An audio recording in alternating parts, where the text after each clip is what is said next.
Hey guys, welcome back to the Dylan England Show. On today's episode, we have Shane Elwart on the podcast. Shane is an entrepreneur, engineer, inventor. He's the owner of NIFT, which is an engineering and invention company out of Metro Detroit. I had the opportunity to talk to Shane about what it's like to build your own self-driving shuttle. We talked about the future of technology, such as the future of automation, the future of AI, and where we think technology is going. Also, in a second, you're going to see a bunch of the stuff that they've created here on the desk. This is a really cool podcast. If you're into inventions, new ideas, creative thinking, this is going to be a podcast you're going to love. And please, if you haven't yet, subscribe to our YouTube channel. It really goes a long way. Also, don't forget, you can get your own low-acid coffee that we created in our partnership with Cool Beans Coffee Brewery. It's available, link below in the description. It's a low-acid coffee that's going to make you feel amazing and won't have any of the nasty side effects some of the coffee does. But without further ado, let's jump into today's episode with Shane Elwart.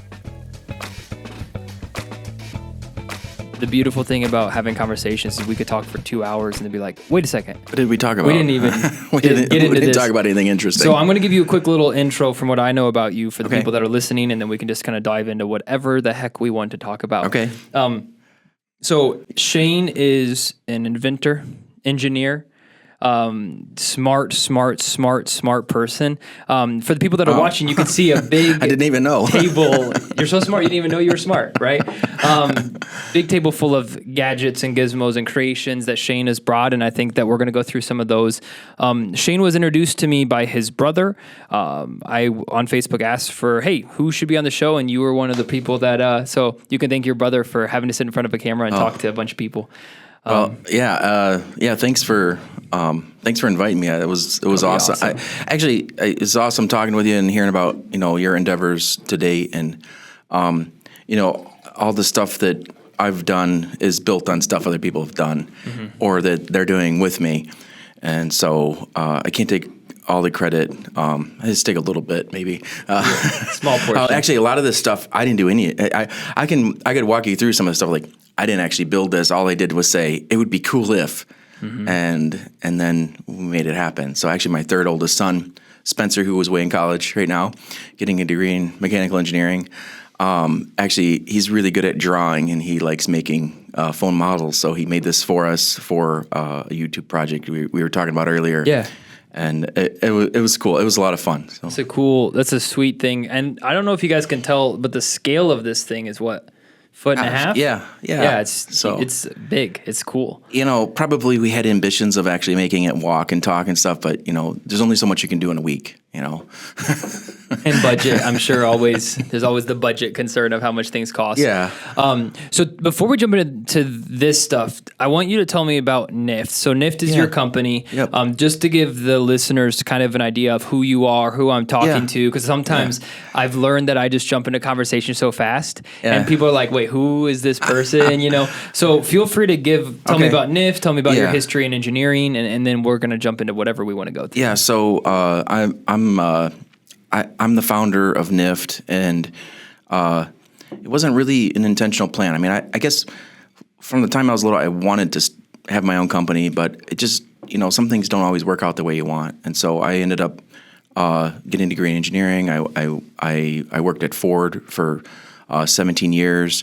I did powertrain controls. I helped them with their autonomous vehicle development.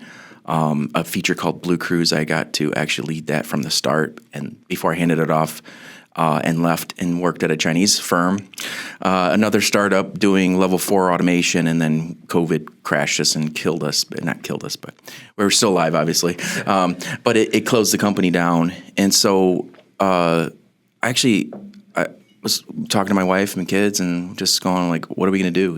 It's middle of COVID. It's not a good way to start over. And we got about a 100-day runway. And so I had been developing driverless vehicles for some time for 2 different major automotive OEMs. Right. And so we decided that we were going to design, build, and demonstrate a driverless shuttle in 100 days. I don't know. But I felt like we needed to do something, and we were willing to put a little bit of our time and money into it. And so one thing people don't probably know is that if you ever watch the YouTube series, you can go to NIFT Go. I don't know if I can put a plug in. Yeah, I know. Please plug, and I'll put it in the description too. Description in the bottom. Go ahead. Yeah. Anyway, we had one of our friends who actually has a company called Cinematic Branding, and he's I forget all his degrees, but he's got like a PhD in something related to film or something like that, music, film, etc. But he actually created. We asked him, hey, we think we're about to do something kind of big, and it could turn into nothing. It could turn into something. I don't know, but I feel like we should like document it. And his thought was like, why don't we make it into like a video series? And so he scripted all of our sort of interviews and so forth. I mean, not the interviews, but some of the, hey, I'm Shane, type of deal. Yeah. And put together some things there just to kind of make it, interesting. And as part of that, but it just documented what we were doing. We built the shuttle, and it was what people don't realize, they will never probably realize from that video. I wanted it to be a point of, it's really, really difficult to actually get from start to finish of a project. And only everybody sees, they see this. Yeah. They didn't actually see like the thinking up to it, the start of it, all the problems in between. I mean, this is relatively simple, but it still has its own issues. Yeah. Every little project, no matter how simple it is, it has problems. But I wanted them to see that. I think it's really hard to capture that. It's really difficult to capture it. But everybody out there that's either running a business or trying to figure out how to, get from point A to point B, they're sitting there going like, this is so difficult. Like, how can anybody do this? And so I wanted that to happen. There were some very difficult times during that 100 days. And I was going to say, too, is that most people don't realize it, but it wasn't 100 consecutive days, okay? But it was close. I mean, we took off weekends, and sometimes we took some vacations. It was COVID, so there's a lot of, minimal things to do. There wasn't a lot going on. But we finished it in about 108 days. And actually, day 99, we formed NIFT. So when you started this fun family project journey of creating an autonomous vehicle, which, by the way, you realize how interesting of a family project that is for the average family, right? The average family is like, we're going to go build a playground. And you guys are like, you know what? We're going to build a self-driving car. That's what we're going to do for fun. Well, I always say, what do normal people do? Right. So this is what we do. That's normal. Yeah. Normal people is going to go build a trampoline. That's what they're going to do together. Maybe we should have done that. It'd be a lot easier. But when you created this shuttle, which I'll flash pictures of in post so people can see what we're talking about. I'll grab pictures so they'll have a concept of it. You were not planning to start a company. This was just something that you're like. I mean, in part of, so we didn't start it at the beginning. I mean, I thought, well, maybe somebody will see it and, we'll do something with it. Or maybe, YouTube, people are making money off of YouTube. Maybe we'll get something, like what's cooler than a family making autonomous shuttle? But then it didn't take off. I mean, the video, YouTube didn't take off, but it's still there. And there's not a single person that I've ever talked to that's watched it that didn't say, that is amazing. And I'm like, why don't you share? Yeah. Well, I'll make sure make sure once you finish watching this podcast in full, then go click the link. It's going to be in the description. It is a cool video. I've watched the whole series. It's really sweet. And what they don't know, we already talked about this earlier.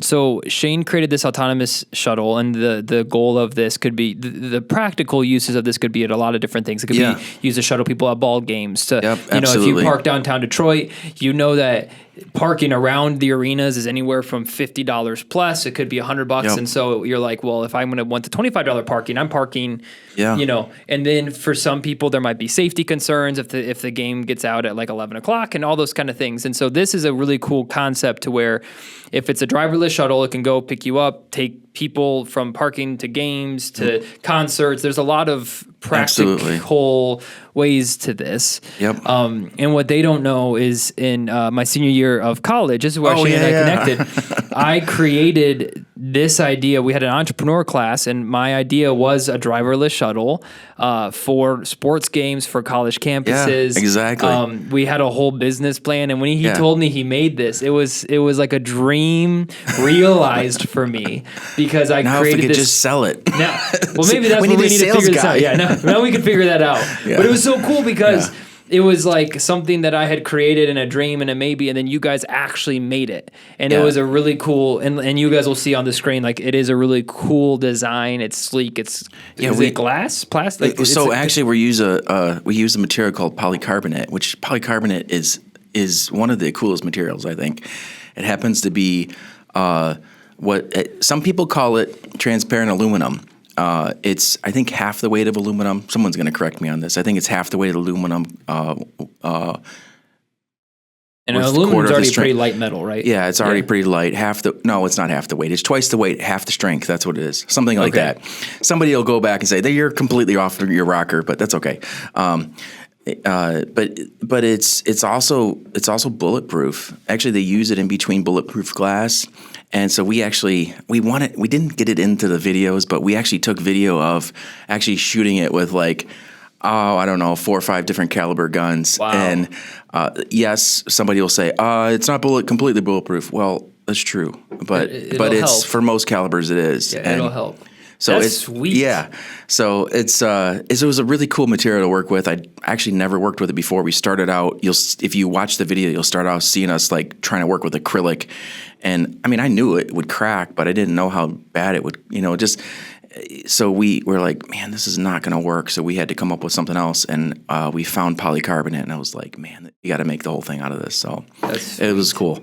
It was a lot of fun. What took you the longest when it came to creating the vehicle? Was it the programming that went into the software to make it self-driving, or was it the actual like hardware and itself? Yeah, well, I mean, definitely the hardware is always like a very, time-consuming piece of it. Software is very time-consuming as well, but there's something for like hardware is like, it feels like it's always stressful, like from start to finish. It's hard. It's just hard. It's physical labor and so forth. Software, it's like there's a portion of it where it's not very like there's no physical labor in it. Except for mental labor, a lot of mental labor. But when you get too close to the end and stuff isn't with the hardware and the software aren't working together, I mean, it's absolutely anguishing. And also, I don't really think those were really either one of those or one thing or the hardest. I think there's a couple things. One was actually like we set a time frame, and even though it wasn't 100 days consecutive, it was really close. And there was a reason we set 100 days. We had a 100-day runway, and we went over the day by day one, but it was 108 physical days that we worked on it. I mean, when I went on vacation, I forced myself not to work on it because I'm like, I can't count this again because I'm only going to get like a couple hours at the most. Yeah. So I can't do this. But to get back to your question, the I think some of the hardest things besides, I mean, where did we start? There's probably the most difficult thing was, most of the time I was working, I was completely by myself in my garage, and thankfully I had a lot of people come on the weekends, sometimes in the evenings, whatever. My oldest brother, Jason, man, it was probably somewhere midway through this, man, I was just getting so discouraged. And like, I actually got to a point where I was like, this is the stupidest thing I've ever done. Like, I should probably just quit this and find some other way to do something. And my brother Jason started coming out on Fridays. Every Friday he would come out, and he would wire stuff for me. He just came. I think he was just coming to be an encouragement. But he's kind of a techie. He likes, he likes that stuff. But he came out, and it was a huge encouragement to me. And but I think honestly that probably is the number one most difficult thing. Is just the when you're in the middle of the problem and the end is it's only 100 days. Yeah, try building it around a shuttle in 100 days. It feels like an eternity. Yeah. And the middle of it just felt like I'm not going to succeed at this, and I don't know how to get through this next step. But outside of that, on a lighter note, I think ordering stuff, I mentioned in the video, like I cannot believe the amount of just the logistics of ordering it. I don't have at the time, I don't have anybody supporting logistics. It's just me and, bless you. Excuse me. Everyone's ears at home. I apologize for that. Hopefully the compression could get into the microphones. Go ahead. But let's see, there's that. The ordering was really difficult. And then when it comes to the, creating a vehicle alone is a challenging task. And then you said, not only are we going to create something that goes forward, backwards, left, and right, we're going to create something that uses GPS and can drive itself. There's no steering, there's no actual physical steering wheel. No. I do think that's where, is that where that came in at some point? This guy here? Yeah. So, from a testing perspective, we have to have a way to control it. But I'm not going to lie, sorry, real quick. Yeah. The game controller, when I saw that, the first thing I thought of when I went, so the Titan shuttle or the Titan submarine. No. So, okay. The story that imploded, they used a game. They might have watched our video, hopefully not. They were like, this is a great idea. And then. That's a really sad. It is sad. It's really sad. So, there's a thing in autonomous vehicle development and actually a lot of safety systems called functional safety. And it's actually very critical. And sometimes people skip those things, but I've had a lot of exposure to it. Yeah, and so growing up at Ford, so talk me through the Ford thing. Sorry, yeah. I'm jumping around because the autonomous thing is really cool. Not every day do you get to talk to someone that said not only have we, and by the way, NIFT has done a lot of stuff, and we'll absolutely. get through that stuff. Yeah. But I think a lot of the listeners are going to be really fascinated by autonomy when it comes to driverless vehicles. Right now, that's a big buzzword still. Tesla came on the scene. They were kind of known for a while as the first car in production to kind of drive itself, and then the big three and the others kind of took notice. Yeah. Well, I think it was more like, hey, we better do something. Yeah. Or we better do something. We're gonna get left behind. Yeah. Was it a scenario when you were in charge of and you said the self-driving aspect of Ford? So walk me through that. So just to be clear, I wasn't head of self-driving. Right. But there's two things that I did. Actually, there's three. So when I it's really funny. My first half of the career was in powertrain controls development, and I was looking for opportunities to move around. And somebody came to me and said, "Hey, there's this area called Global Vehicle Dynamics, Active Safety, and Driver Assistance." And I was like, "What? Driver assistance? How can I be an engineer and not know what driver assistance is?" Right. But at the time, I didn't really know what it was. And he was like, "Oh, cruise control and stuff." I'm like, "Oh, yeah, I know that. I know about cruise control." And he said, "Well, we're trying to make this thing called trailer backup assist." And I was like, "Oh, that sounds really cool." Basically, backing up a trailer is really difficult, right? Yes. And you can learn it if you learn how to do it. It's second nature. It's just the opposite of everything you know. It's you got to counter steer, and even when you're counter steering, you got to counter steer. You can't oversteer because then. But they were making this thing, and I ended up moving into this apartment. And they said, "Well, hey, we're having problems with it jackknifing."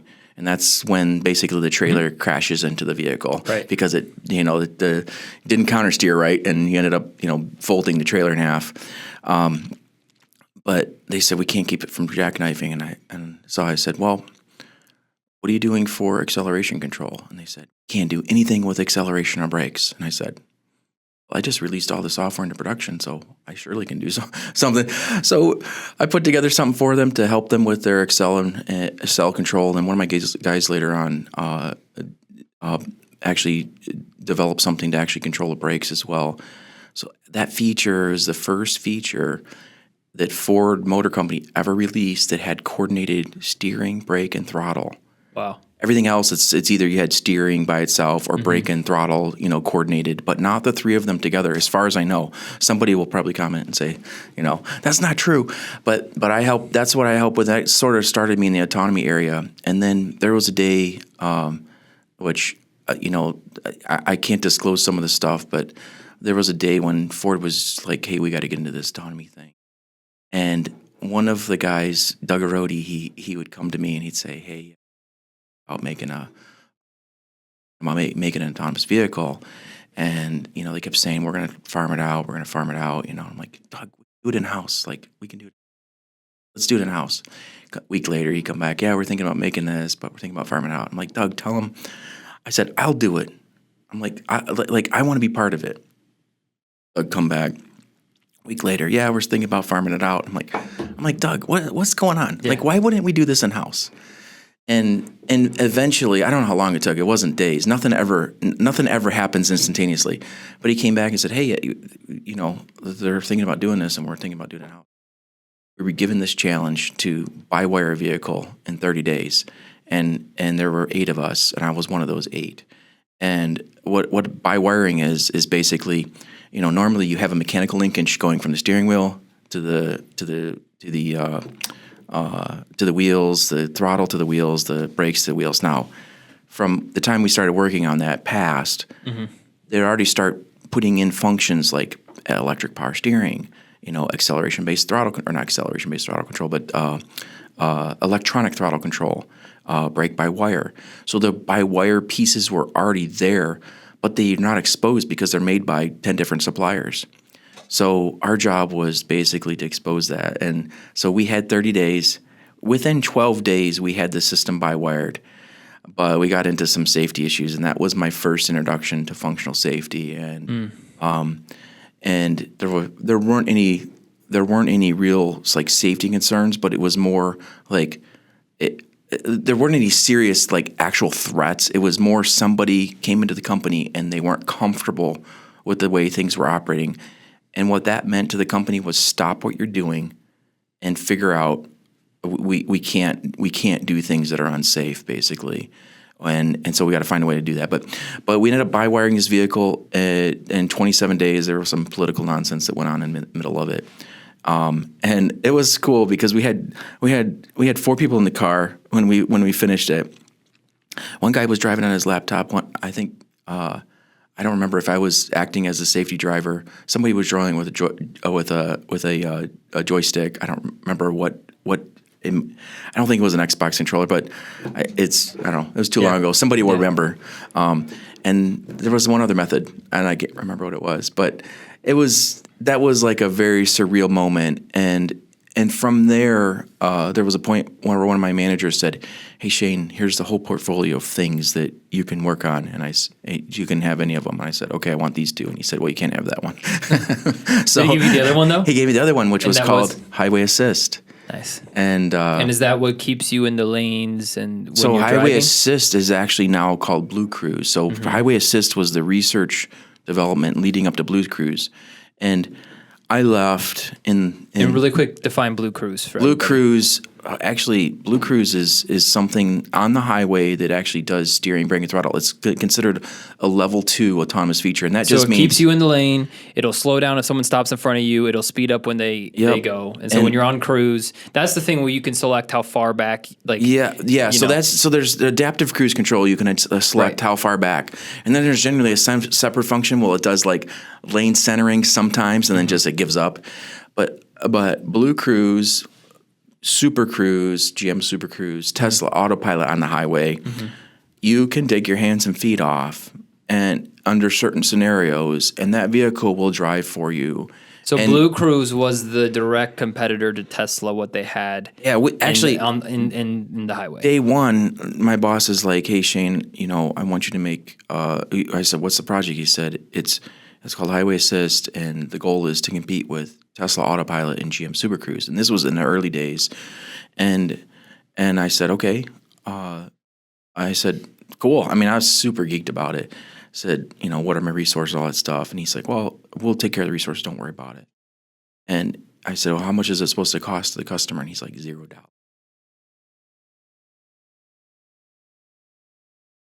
You know, but you know, at Ford and every other company, you know, you add a penny to a vehicle, you know, multiply that by 1 million, it starts to be, you know, a little bit of money, and you multiply that by every vehicle line, and now it starts to be a lot of money. And so, you know, I just said to him, like, how can I possibly do that? And he's like, Shane, you got to figure it out. And we did. And thankfully, we were able to actually tack on some costs and actually improve that feature. And another team took that to production after I had left Ford. I left to do a level 4 function. So all this stuff we talked about today is a level 2, which is basically, you know, you can break it apart to you have to do the driving as, level 0. Level 1 is like there's something assist you either in the longitudinal or the lateral domain. Yep. One or the other. Going right or left or forward or back. Level 2 is like we're assisting you in the lateral and longitudinal domain, but you're supposed to be supervising, and we have to keep you in the loop. If we give you the opportunity to check out, and Tesla's had to make lots of changes from this. Super Cruise started with that. Blue Cruise started with that in mind. But if we let you check out, I don't know, how fast can you fall asleep? Pretty fast. Yeah. So the truth is, like, most people could fall asleep, like, almost instantly, and the problem is once they're out of the loop, there's no way to actually guarantee that someone will be back in the loop.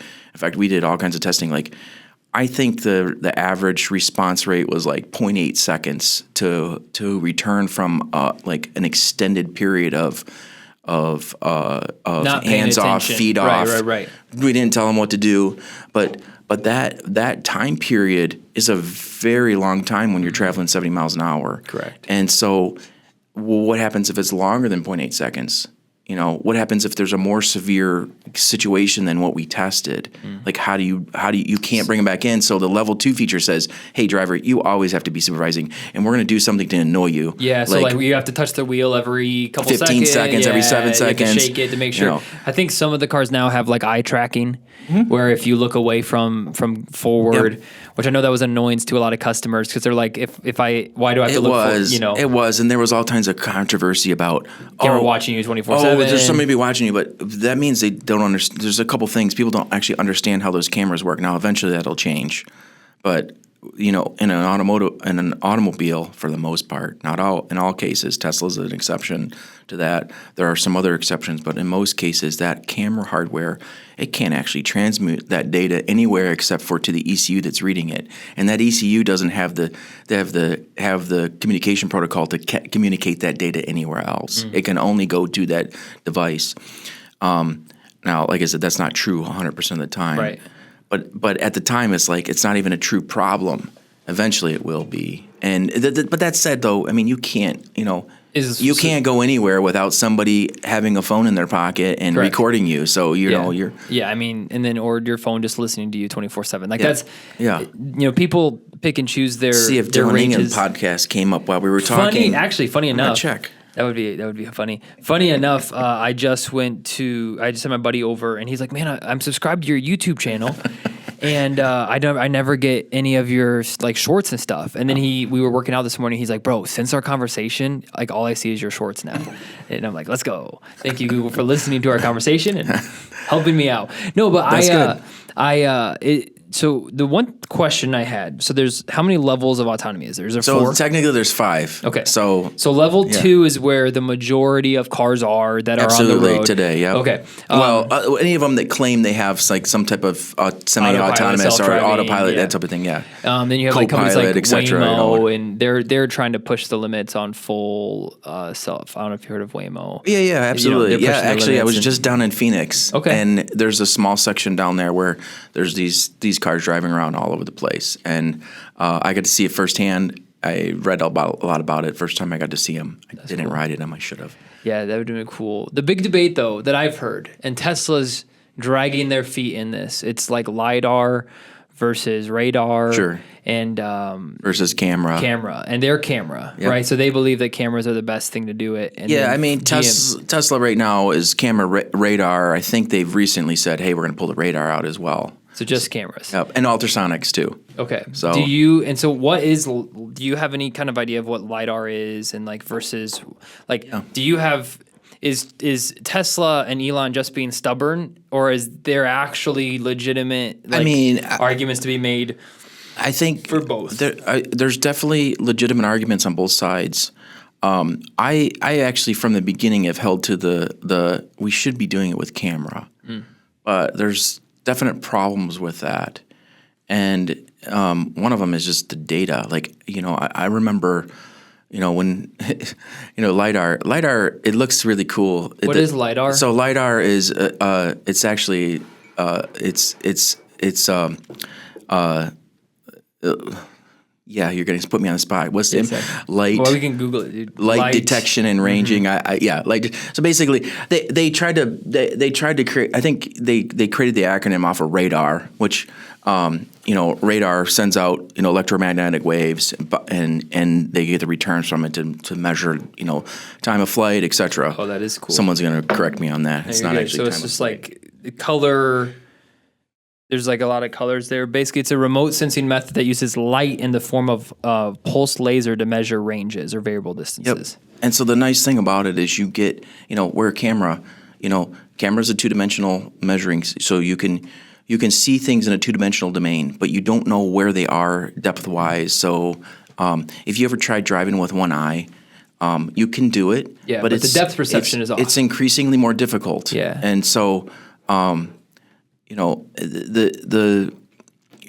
if you take apart, so there's 4 sensors right now that are being used. There's ultrasonics, and ultrasonics is basically ultrasound, sound waves, and those are generally short range, like in the 30 to 80 centimeter range.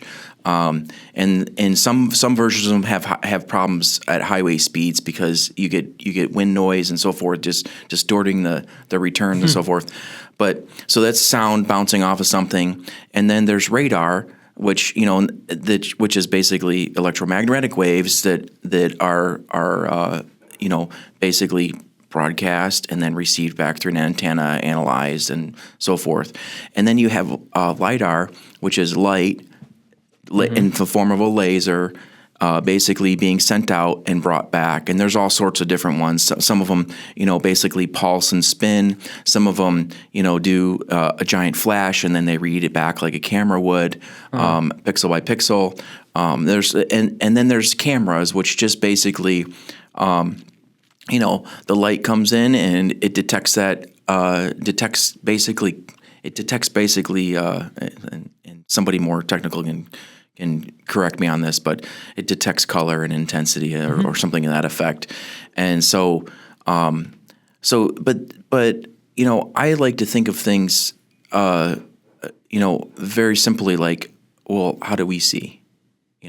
Like we did this whole GPS exercise. I developed a mapping system once. And when you start mapping, a lot of folks use LiDAR for mapping, and it is big, complex, costly maps, and it's costly from a processing memory perspective. And it's like I started asking the question, like, why do we need to know exactly where we are? And they're like, well, you need to know, and better yet, how close do we need to know where we are? And it's like, well, as close as you can, like down to millimeters. And then I'm like, I'm sitting there driving, thinking through these things, and I'm going, do I know where anything is within a millimeter? And it's like, no, I don't. And I'm like, do I know where anything is within feet? And I'm like, maybe. Do most people know where things are within feet? And the answer is no, and there's been studies done. How far do you think this car is? Yeah, what speed do you think it's going? Right. And they're very wrong at both ends of it, the high end and short end. And so it's like, well, so how do we process things? And if we can drive with basically 2 eyes now, our eyes are absolutely amazing. The angle that we can see, we can see things. It's close and far, all with one instrument is absolutely amazing. You try to get a camera that does the same. Like, as far as I know, it doesn't exist. Right. And I don't know that we could process the data from it either at this. I mean, maybe now we can. I don't know, but it's just so there's. It's like, yeah, direction should be camera only. It really should be. But the downside of it is that cameras aren't as good as our eyes, and the processing units aren't as good, and the whole network that processes that data aren't nearly as good, and so. Tesla's taken the approach of, hey, we're going to do this. And I actually think it's some people say, well, this is the wrong way or this is the right way. And it's like, it's technology. There's not really a right or wrong way for the most part. I mean, there's probably an evil way. Yeah, right. To do it. I mean, you could be malicious about it and steal it from somebody, but the reality is there's probably not a right and wrong way to sort of pick technology there might be something that long term has some unique benefits, like the cost of cameras are very small compared to LiDARs. I mean, you might spend, $200,000 on a LiDAR, whereas, a very high quality camera, what are you getting? Somewhere in the 10 to thousands of dollars? Yeah. Yeah. So now we're talking about, I can put a bunch of cameras on there. The other issue is like processing the data on cameras. I mean, 1 million pixels of data times, let's say that you have, 3 colors at, 255 different, 256, you got this massive amount of data. Whereas a LiDAR, there's no color. There's just, intensity and range and angle. And so now it's like, we got 1 million points of LiDAR per second. And it's like, well, the camera guy is saying, I'm getting 1 million points every time I snap it, Yeah. There could be a benefit to both, I do think the other interesting conversation point with autonomy, moving like from the cool aspect to it, is the danger to freedom. I know that one of the interesting concepts would be, if you have an autonomous vehicle, which, by the way, like I've wanted a Tesla. The only reason I haven't bought a Tesla, there's 2 reasons. Number one is cost. Yeah. But number 2, they're really cool. I'm a business owner, seriously. so like I could take a lot and I could make it happen. Yeah. But the main reason is just quality control. Like I've had friends that bought Teslas that had to take them back, and they've had panel gaps. And so if they can figure that out, I'm on board. But the interesting thing is when you have a car that can be controlled, ran by someone, not you. Yeah.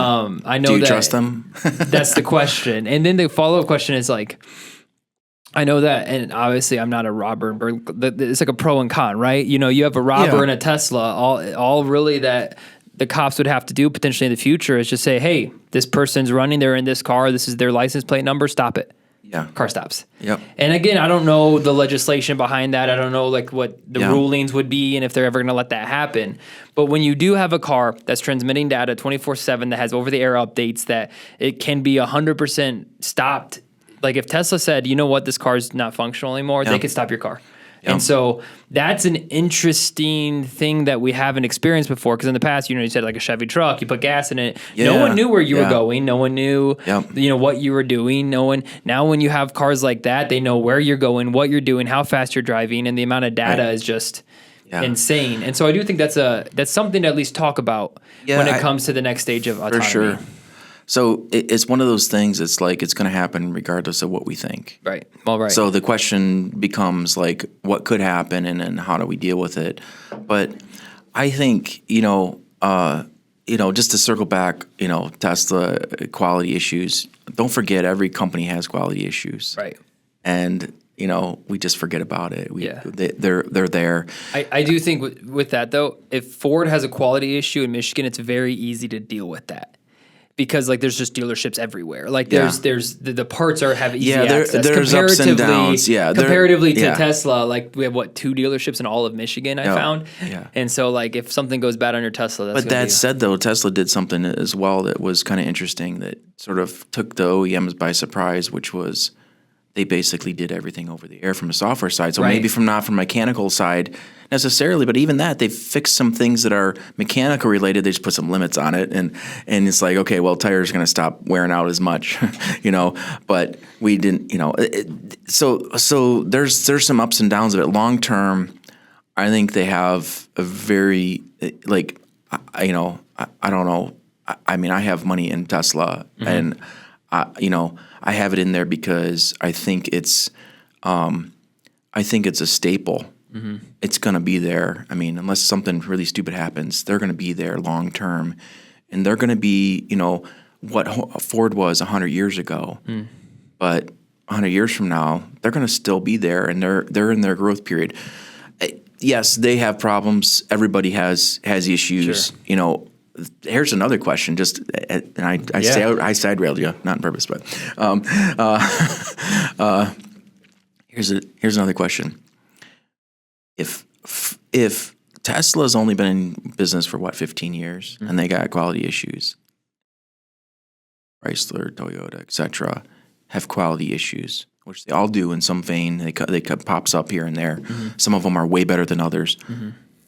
Why do they have it? They've been in business for 100 years, 50 years. Well, most of them have been in business for almost 100 years, actually. Why? That's a good question. Why did they have it? Don't you think it could be avoided if they wanted it to be? Well, I think it's very expensive, and it requires somebody to be at the wheel that's constantly going like, I mean, just even the smallest of features. Do you think we've had more quality issues since we've had more robots take over production, or less? Honestly, I don't know. I haven't I actually know watched it, but I would say this, that the thing about robots is they can be very, very precise, and humans are not precise. Right. So you would think the robots would help the quality because they know exactly to the millimeter exactly what they're doing. Yeah. But I'd be curious to know the statistic of like cars made before, cars made after, and then how many quality issues they've had since the change. So I had to go through this training called Six Sigma, which is I took training. Black belt, Six Sigma black belt, yeah. Cool. But it's basically a course on trying to basically minimize noise using statistical methods, minimizing variability in products, finding the source of that variability and then pulling it out of it. And it's a really powerful tool. And there was a time when they were pushing that everywhere. I think the reality is most people that took those courses were like, this is stupid. But if they actually exercise those things across the board and force those, they would have really, really high quality components. Now, it may be that the process of that is not very good, but anyhow, you were asking something else completely. No, you're good. About Tesla's, the sort of like the Tesla, even just autonomy generally, it's going to, what happens when it takes over, basically, or what do we do? We live in a world where it seems like our freedom is being wanted to be infringed upon more and more by powers that be. Whether you talk about gun control, whether you talk about voting and how all these different things that it's like, it used to be less legislation telling me how to live my life. I mean, you even look at COVID. I know it's a blip example, but they're like, we're going to control every aspect of how you live your life, where you go, what you wear.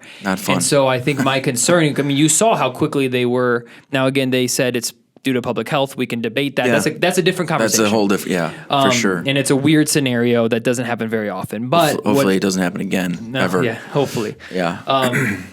But I think the concern when people think of even AI, I throw AI in the autonomous vehicle space, and the concern of when we have a computer, a phone, a car that's all connected, that everyone knows that Apple knows everything about you. Everyone accepts that Google knows everything about you. And then you throw your car into that mix, that Tesla or Ford or whatever knows how fast you drive, where you go, where you live, where you work.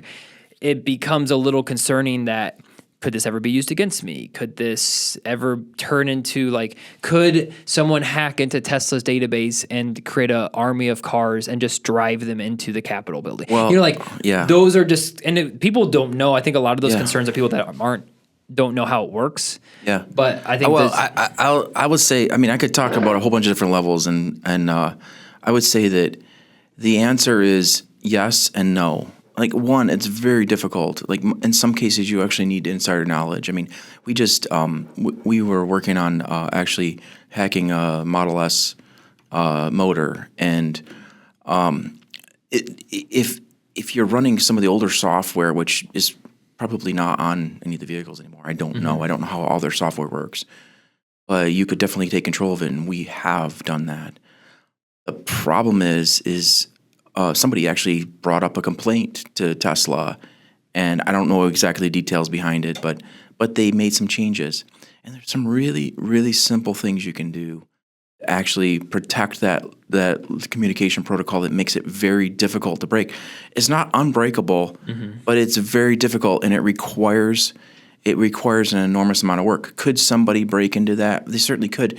A lot of times, though, it has to have some insider knowledge. Now, with the sort of onset of AI, there's something there that basically provides, I would say, more throughput, because a lot of it is solving problems, on an interface level. The interfaces, there's only so many things you can send across the interface. Right. And if you can try everything or close to everything, or you can't try everything, but if you can try the common things, you have a chance to get through that. The problem is that people in turn are actually working through trying to stop that. And I mean, if you remember, this happened in the baking industry. I mean, okay. Do you like the banking industry? Everything was physical cash, physical checks. It's the only way things happen. And then they started doing wire transfers and so forth, but those weren't very common. And then all of a sudden it was like, well, I'm going to do ATM transactions, and it's still physical, but there's a electronic transfer somewhere happening in the background. And then it went from there to where you have to go to a box to now I can on my computer, on my phone, like take money out of my account and so forth. Somebody else could log into my account if they knew how to, and they could pull money out of my account, put it in their account, and so forth. And there's all these ways that money can move around now. And when that started to happen, people were like, "No way! I'm never doing anything electronic. I'm not allowing it to happen electronically." My bank, yeah. And there was a lot of theft, and there still is a lot. There's a lot going on. A lot of scams, a lot of people calling in. But the point is not that because of the risks we need to stop doing it. I mean, like you said, like the banking system is now almost completely electronic and digitalized. Yep. And we've just kind of gone with it, and you make a deep enough password to make sure your stuff is protected, and then a lot of times that's why you have every bank account that's a legitimate bank is FDIC insured up to $250,000, and so there's a lot of stuff that they've done to help minimize that. Yeah. And I think we could dive down like to dive down the rabbit hole of like worst case scenario and this and that kind of stuff. But I do think that's helpful to think through that it's a parallel to autonomy. Yeah, right. Exactly. And that's really like, what did the banking industry do? Well, I mean, they first went to try to all do like sort of all electronic, protection, hey, the computer's going to protect against it. And then, well, what happened? Well, it couldn't. So they paired up humans and computers, and they made them superhuman, so to speak. Yeah. And now, it doesn't mean people aren't still, hacking and scamming. They absolutely are.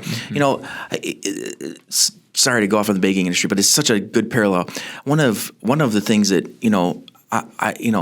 people can take money so easily from somebody else's bank account. It's absolutely ridiculous. And I remember having a conversation with a securities guy, and I said, is there no way to block this? And he's like, well, of course there are. There's ways to block it, but they're not automatically on people's accounts. And it's like, why aren't they on everybody's accounts? Like, I have to pay extra money to protect my accounts. And it's like, that's really strange to me. But the reality is there are methods for that to happen. And I think it goes back to the automobile and so forth. Those methods have to be there, but it keeps coming back to humans. There's always going to be a human in charge, and there's honestly there's dangers in it, and governments need to be involved and so forth. But it's there's nothing simple about it. The more we get into I mean, what happens when these guys are 10 feet tall or 100 feet tall and can crush your house and knock over skyscrapers? I mean, I don't necessarily want that, but is that where things are going?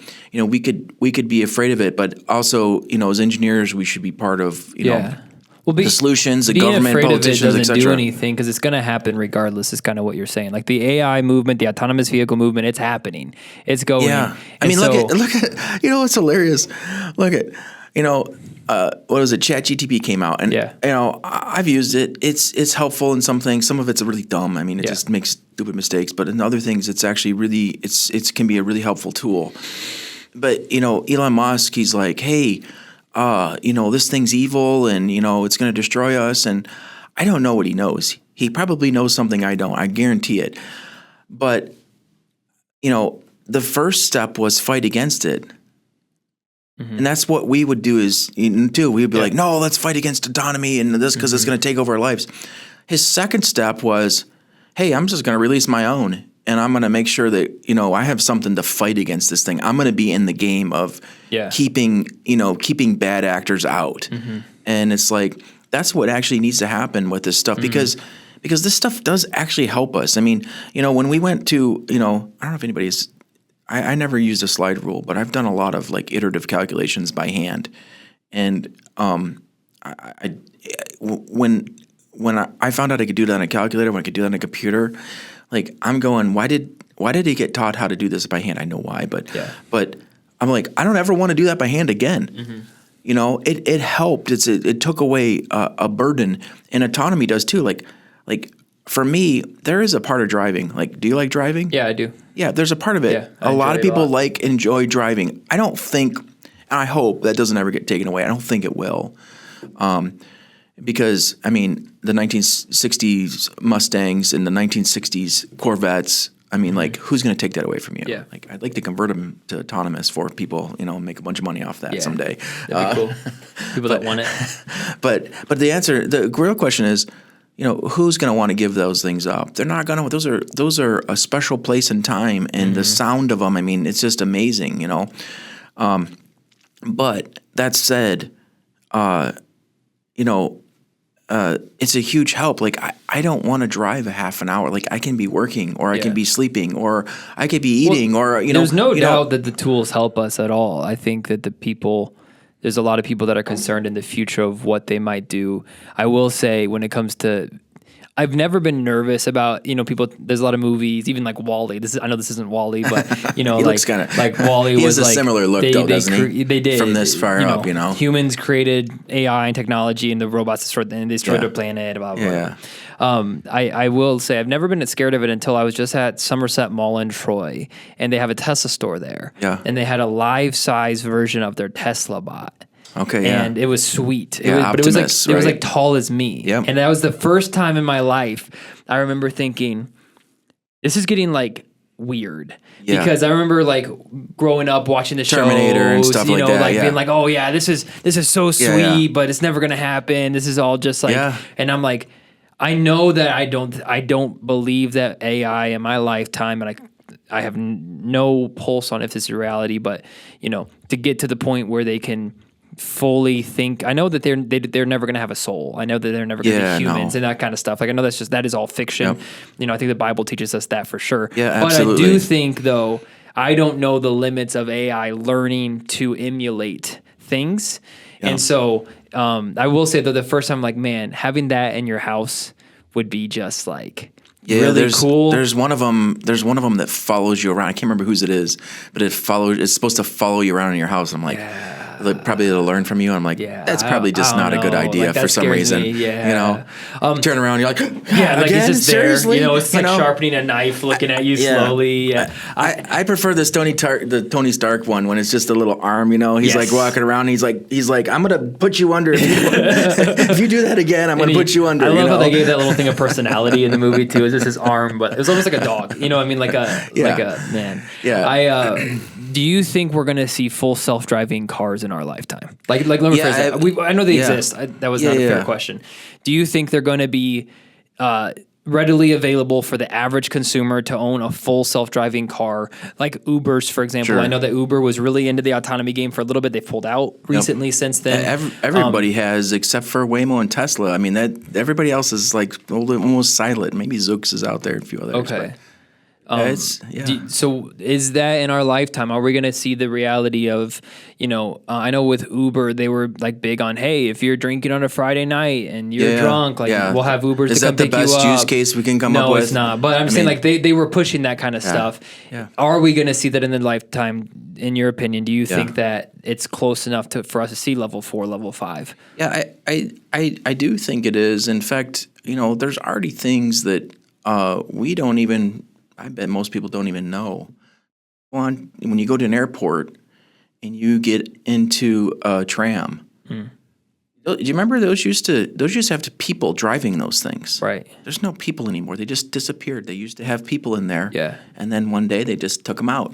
Yeah. And you're like, oh yeah, but it's on train tracks. It's like, still, I mean, what if it decides to speed up faster than it can stay on the track? So those, and those are there. And then, airplanes used to be very manually driven, and I don't remember the number, but it's like they forced the pilot to fly so much time, like it's like 10% or 20% of the flight time, because they get so out of practice. Because the planes now can take off, they can fly, and they can land. Mm-hmm.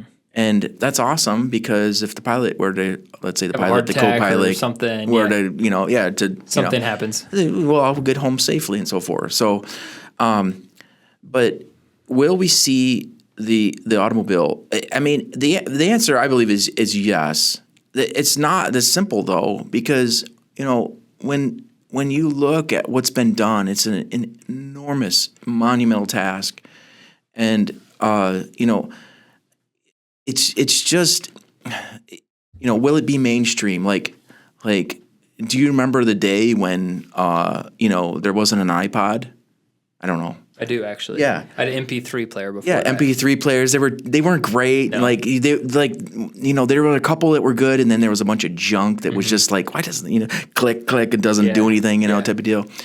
And then the iPod and a bunch of others came out, and then a lot of people were thinking the same thing, like why not the phone and the iPod and a camera and and a tablet all together, the Palm Pilot. Did you ever have one of those? I had a Palm Pilot Tungsten E2. I had the other one. I can't remember the name of it. I still have it at my house. Yeah. I still have my Palm Pilot.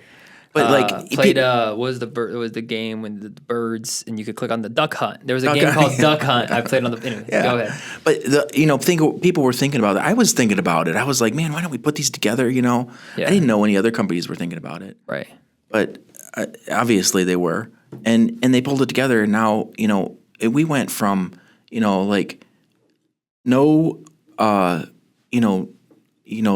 idea of a smartphone even existing. And remember the first smartphones, like some of them were terrible. Mm-hmm. Like, if you haven't seen BlackBerry the movie, I had one of. I had the BlackBerry, and they'd slide up, and they'd have. But their last phone that they did, I was like, I had something like that. I think I had a knockoff of that, and it was absolutely terrible. Yeah.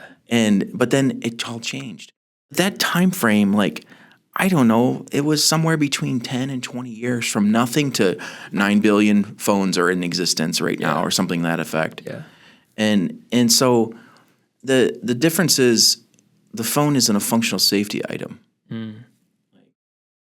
Maybe you could throw it at somebody and hurt them, or maybe it doesn't glass have the breaks or something. To end lives. It could cause some serious problems with financial transactions or something like that. Emotional issues or stuff like that. Yeah, exactly. But you have a 6,000-pound vehicle that is traveling at some people drive at 100 miles an hour. I mean, it's an enormous piece of destruction equipment. Yeah. And so there has to be some things put in place to protect society.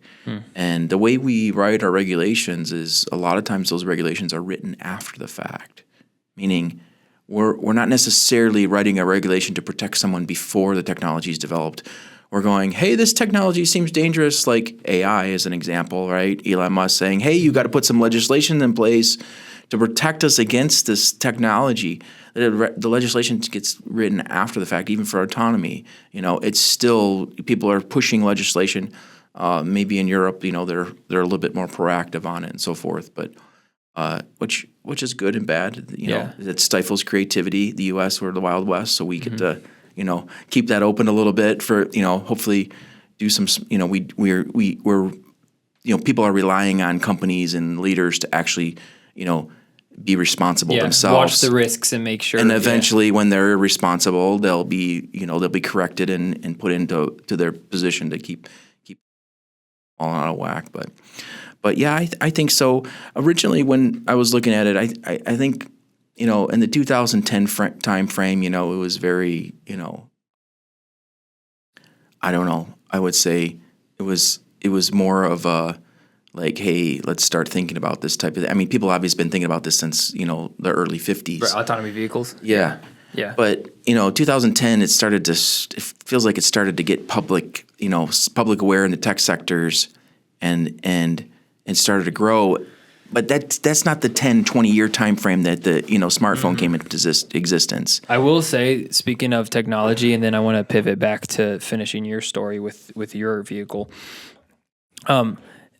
Phones to me, like the jumps between like iPhone 1 to iPhone 2 to like the original iPhones, huge. Yeah, absolutely. Massive. Like when I was growing up, the phone industry technology boom, each year it was like, we now have this, and it was massive. Yep, absolutely. But I do think the phone industry is stale, and it's been stale for 6, 7, 8 years. Yep. I mean, maybe since the iPhone 10, iPhone 8, since then it's the same thing, just with more pixels shoved in there, with maybe a little bit better screen. And so I'm interested to see what the next thing is, because it is AI now. So like it was like phones, and then you had autonomous vehicles, and now you have AI. And robots and robots and all that. So I'm interested to see what the next piece for technology is. This guy is on the horizon right here.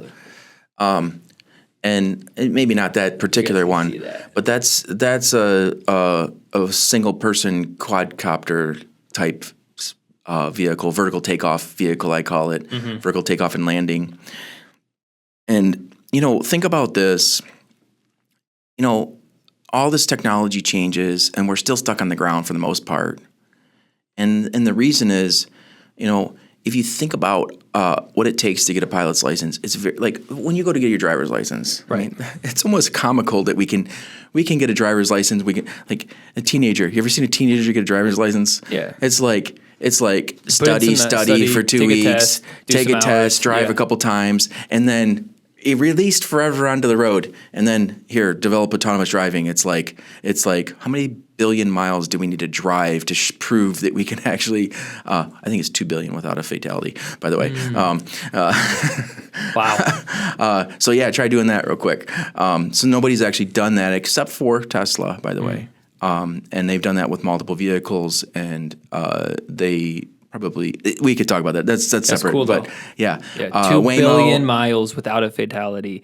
Is the like? Well, let's say that. Sorry, I can't say that Tesla's done 2 billion without a fatality. They've for sure collected more than 2 billion miles of data driving. Yeah. But I'm saying the legislation is you have to. No, it's my own personal. Interesting. Like that's what you. Okay, got it. What I believe is like the current rate is in the U.S. at least we're hitting 34,000 deaths per year on average.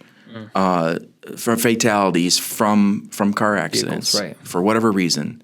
And so it's like, well, when you back through those numbers, nobody's going to trust a vehicle that does as good as you and me. They're going to say, I can't trust that thing. Like as soon as there's one fatality, that people go nuts, Okay, what happens when we get to 10? What happens when we get to 100 and so forth? It's like, okay, we're okay with it. I don't know why, but we're we're okay with it. Just what happens. But when it comes to a robot doing that, it's like it's not acceptable. Yeah. You could have 34,000 humans crashing, but if you have one robot crash, it's completely different. There's news stories. It's a different exactly. thing. Yeah. So the thinking I have is like it's got to be better than that. Like maybe 10 times is a number. You could pick another number, but that 10 times, if I did my math right, this is from 2019, I think we were at about 2 billion miles without a fatality. And the U.S., we drive trillions of miles a year, and we have 34,000 accidents, and it just So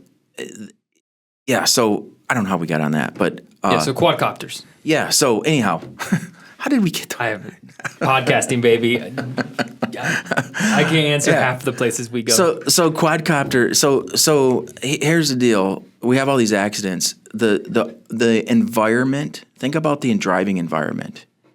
Where are you driving? I mean, you're driving feet away from a car at 70 miles an hour. I had an accident once. There's a car here and a car back here, and for some reason, I don't know if the lady fell asleep. I don't know what she did, but she just turned straight like this.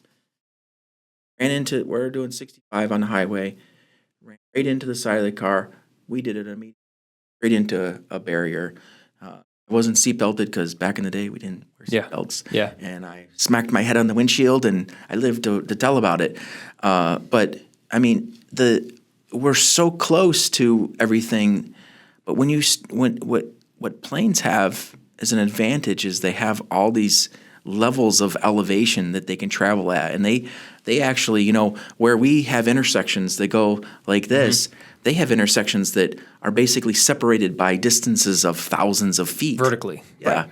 and so so there's opportunities there, but if you tie that back into autonomy and AI, well, how can we get rid of this pilot's license fee of $30,000? And by the way, most pilots they never get their most wannabe pilots, they never get their pilot's license because it's so expensive. It takes so long. Yeah. Whereas when you got into a car and you drove, you spent 2 weeks in training, and then you get to drive anywhere and any place in the world and with no problems.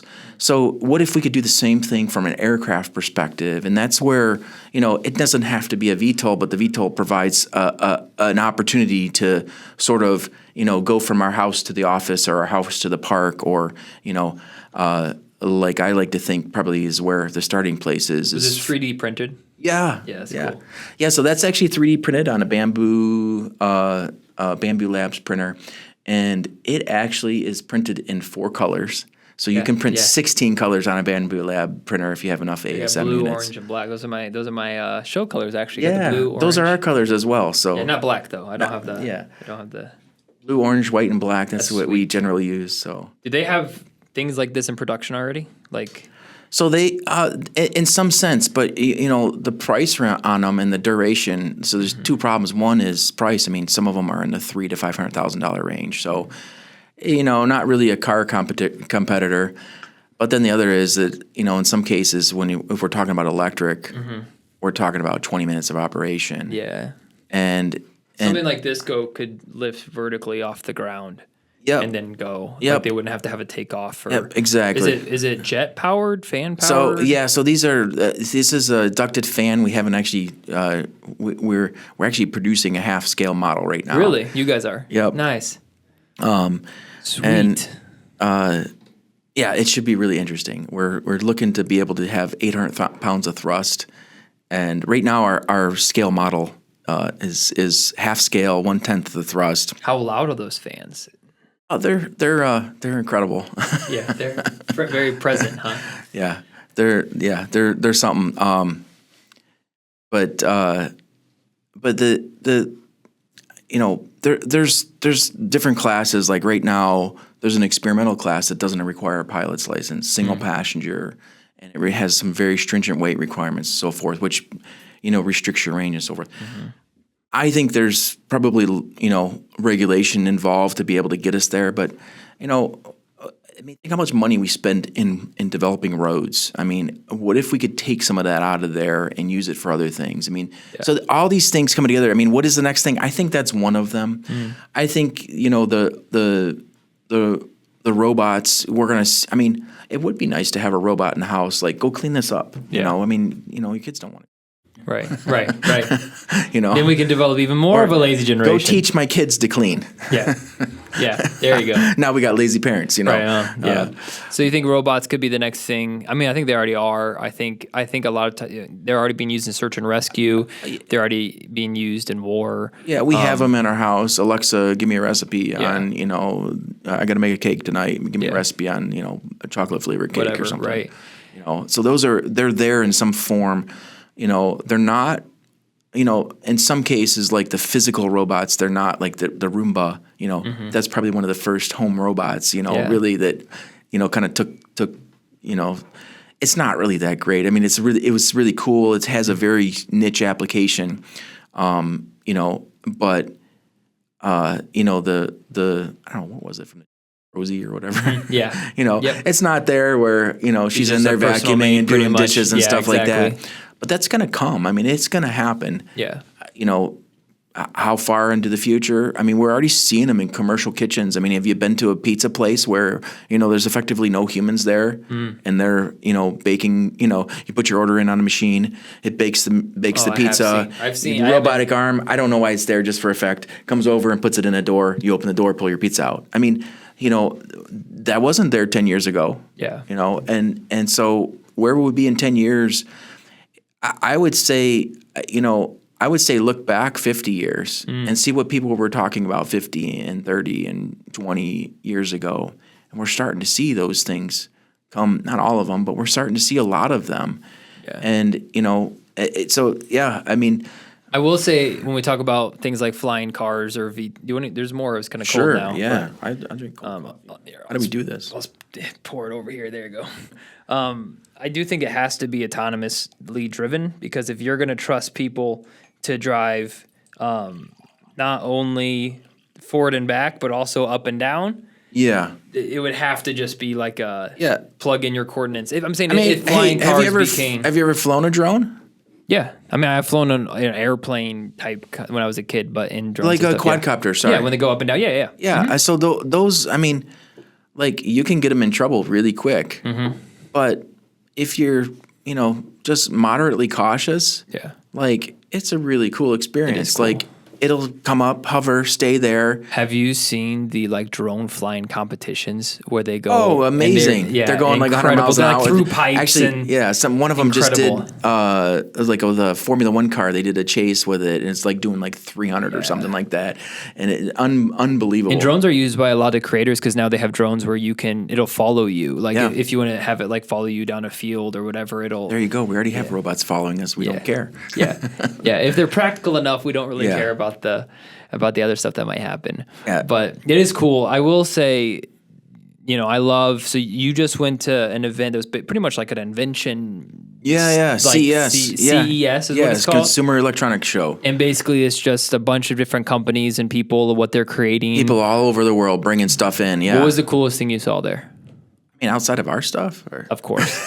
What did you guys bring there? Well, so actually we didn't bring a lot. This is our first year there, so we brought we have a battery module that we're developing. We have this quadcopter. So we brought a small scale model of it. I think it was a 1/10 scale model of it, just to get it out in front of people to talk with them about it. But I honestly didn't get to walk around a lot. But there were some things that I thought were neat. If you go into, and this is sort of a leader in the space of autonomy, but if you went into some of the areas where they had agricultural equipment, where years ago, everything's got a driver's seat. Now all of a sudden, these big, massive cranes and stuff, are not cranes, but they're just the tractors doing the plowing. Tractors and plows and backhoes and stuff. They're all just a control head with an arm on it, type of thing. And, they're showing whole ecosystems of how these things will work together in mining and so forth. And that stuff, a lot of people don't know that that's going on. But mining and agriculture both are one of the giant autonomy users. I mean, they're actually using it. I mean, if you buy a modern combine today, I mean, that thing is GPS guided down to the millimeter, and it can monitor your plants and so forth. And so, I mean, but just seeing that sort of across a whole variety of, heavy equipment is like, wow, this is cool. And then it also puts into your mind, these massive destructive robots that walk around, and it's like they're already there. They're just not in the form of they're not in the form of this guy. Yeah. They're in the form of a giant, what do they call those? I call them backhoes, but that's probably not. Yeah, that's still what I call them. Yeah. But you see those things, and it's like those things could be incredibly dangerous. Like they could roll up to your house and just take it apart right now. I feel like eventually war is just going to be who can assemble all of the combines together and just mow people down. You're just going to be walking around in a big giant steel box. Yeah, pretty exactly, for protection. Forget about bubble world. We're now in a giant steel box, so none of the robots can crush us or shoot us. That's hilarious. That might be what needs to happen if they keep going on this path. CES sounds fun to go to. That's a really cool. A really cool thing. And and you guys have a really cool thing. check out NIFT. Is it NIFTGo.com? Yeah, NIFTGo.com. Okay, NIFTGo.com. Check it out. They have a lot of cool stuff. Their website's well done. Also, check out the YouTube channel. That is in the link below in the description. If you guys want to see that. Also, you have a really cool opportunity. I don't want to spoil too much, but Tuesday, everyone, it's called Think Freely, right? No, Free Think. Free Think. Free Think, and there's a channel on there called Hard Reset. Now, we're filming Tuesdays. I don't know when they produce it. Yeah, so just be on the lookout. It's a pretty popular, they have a lot of followers. And so Shane has a really cool opportunity. That'll be sweet. Yeah. Hopefully that goes well. I'm sure it'll go great. Yeah, we're going to be showing them some stuff from past, present, and future type of developments. And I don't know. We'll see how it goes. I think it'll be fun. It'll be I'm awesome. looking forward to it. You guys will do a great job. You have a great team there, and Absolutely. What I'll tell the people that are listening, and what I appreciate about you and your company is Shane's belief at NIFTGo is like, if you can think it, we're gonna figure it out, and you. Don't hold us to that. No. Yeah. But you told me. That's what you want to do. If you can think it, you'll figure it out. But that's where creativeness, and that's what I think so many people, we've lost in America, just dreamers. And we've lost the people that are, now every day we go to work, we go home, we're on our phones. We're watching shorts, we're watching clips, and we're not thinking, and we're not dreaming, and we're not coming up with new ideas and how to improve things. And then companies like yours exist to make dreams reality. Yep. And I think that's a really special thing what you guys are doing. That's why I was pumped when we got an introduction. Yeah. You gave me a full tour, and all the 3D printers you guys have, the workshop you guys have, the work you're doing, and it's a really cool thing. Yeah, it's been a fun ride, and I'm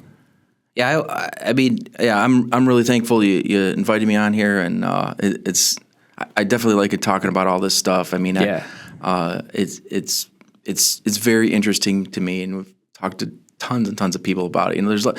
Everybody has an opinion, but I appreciate what you've done here, and just sort of bringing people in to talk about normal everyday stuff, but then from their perspectives and their backgrounds from whatever field they're in. So I definitely appreciate that, and I don't know. Let's see what. Yeah, we'll see what goes next, and I appreciate that. It's a cool opportunity. I mean, I get to meet people. I get to just have cool conversations and then just share them. And then it's a really cool blessing that I've been able to do this. And then I want to end back with finishing your autonomic vehicle. So this shuttle is done. Well, done. It works. It's functional. I've seen it. Yeah. If you could say, this is the dream, if I could dream, this thing to be realized, what would that be when it comes to that project?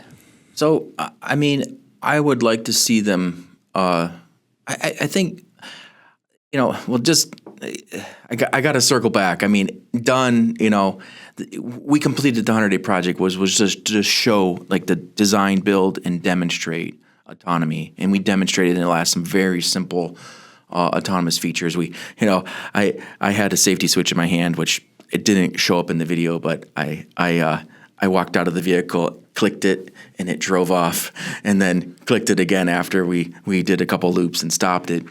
But I mean, that's not all of autonomy. It's just a starting place, and so but the idea that we had was really about bringing a financial business model to this very expensive endeavor. And what I'd like to see is some ubiquity in autonomy. I'd like to see something like our shuttle, like that's version 1. Yeah. I'd like to see something like that where it's a low cost vehicle. It's in cities like in downtown Detroit.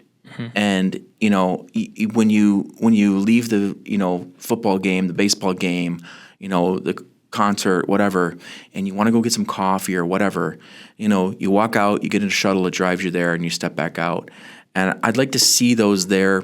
I'd like to see some opportunities for folks that have disabilities to be able to use these things, because we actually designed it specifically so that you could roll up on it from a standard curb. We designed it for package delivery. I'd like to see it to be used as a package delivery vehicle in between.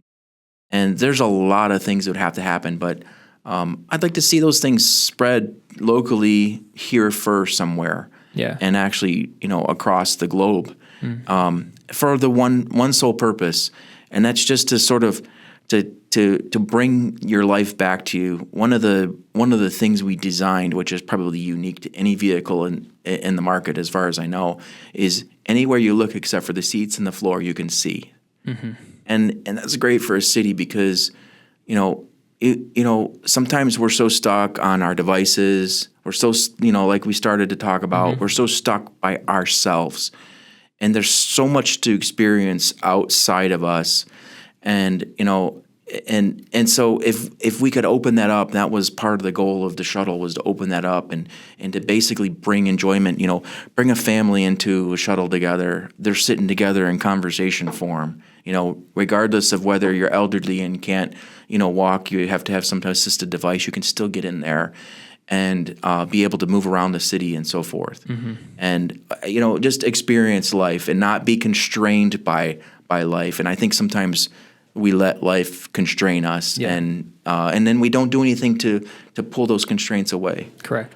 And what you also did in the shuttle is you have the seats looking towards the other person. So they're looking, and you're almost forcing conversation to happen versus everyone being in their own row looking at the back of somebody's head. Yeah, exactly. And that's really cool. That's a really cool intentional thing. And it's fun. It's actually really fun to ride in from that perspective. Just being able to see out, you have this sort of natural conversational player. Now, you might get in a vehicle with somebody that you don't see or talk to, and well then buy an Uber. Then you're back to your phone. Exactly. I mean, I'm telling you, I think there's a lot of really cool applications for it. Like I said, I believed in that specific project because I created that whole idea in college.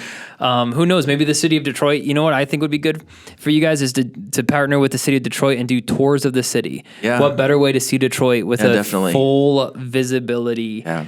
That could be also a really cool, unique thing. I'll see if I can think of any of my city contacts, pass them your guys' way. That'd be great. But guys, check out nifgo.com to see a lot of what they've done. It's a really cool website. A lot of just sweet projects they're working on. If you are an investor that has some fun ideas, there you go. Hit them up. They are the team. I'm telling you, they're all great. And he has a lot of great young people that are they're smart. They're sharp. Absolutely. And cool team that he has going on. Cool little system and place that he has. And but man, this was fun. Yeah, I feel thanks, like Dylan. If I don't stop the conversation here, we're gonna we go could just keep talking another hour, and which I would love, but I don't know. I don't know how many people would be still with us. Yeah, they might. We might lose them. But anyway, hey, you never know.